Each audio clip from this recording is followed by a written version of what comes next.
What should we ask the tarot today?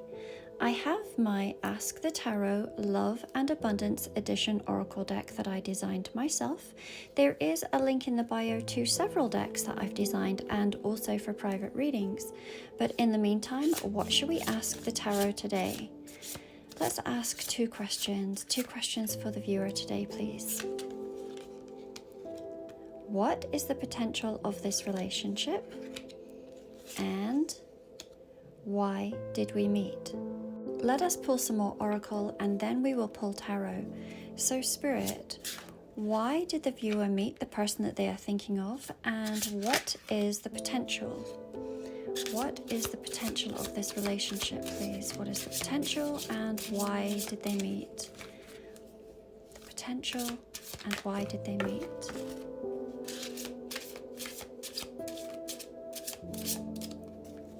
Okay, bottom of the deck, we have got devotion, wisdom, cutting cords, and passion. I feel that there has been so much learned by the two of you meeting. Clearly there is chemistry between the two of you. When I see this card, I often think of twin flames or twin souls. The word devotion actually comes up twice, here, and we see it again with this card. I feel that there is absolute adoration for one another within this relationship. It has allowed you to release all people, places, and things that have not been in your highest good. And there is a sense of freedom by being with this person. For many of you, this has been a journey where much has been learned along the way with this wisdom card. Soundness of judgment may have been one of the gifts that you have learned along this path. To me, this feels like very dedicated and sincere energy between the both of you, one that is full of passion and chemistry. Let's pull tarot and see what it says. Spirit, may we look at the potential of this relationship and see what the outcome may be. Why did they meet and what is the potential? Why did they meet and what is the potential? This feels like a very loving relationship. Dedicated.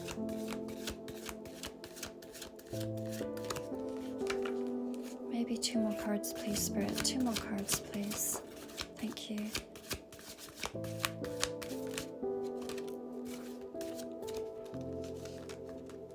So, bottom of the deck, we have the Knight of Cups,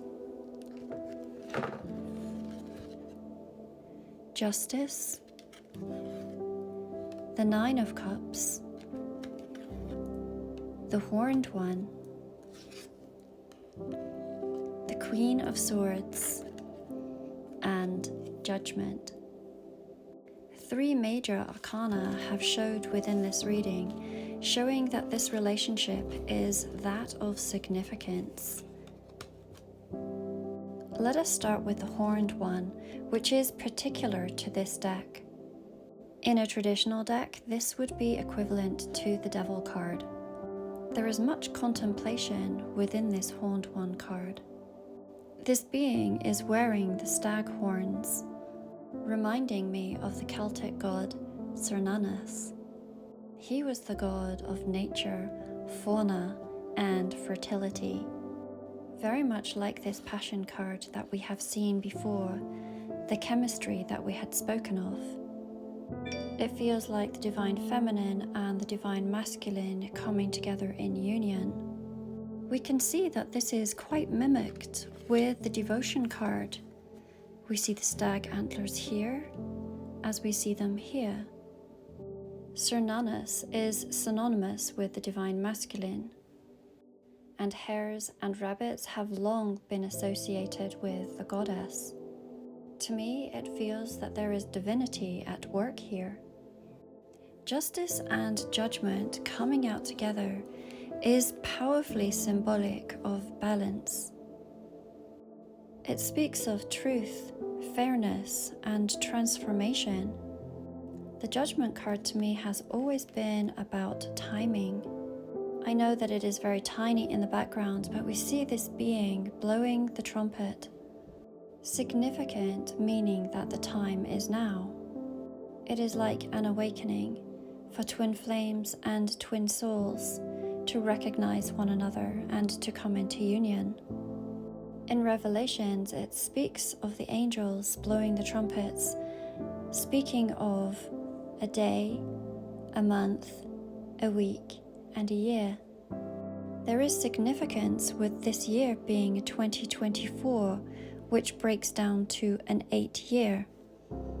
A number 8 turned sideways represents the infinity and eternal sign. So many are being awakened and called to be together in this year. Who here has felt this call and feels like their union is coming in 2024? I certainly do. And to me, that is very significant into the potential of this relationship. The combination of the Judgment card and the Justice also remind me that this is your birthright.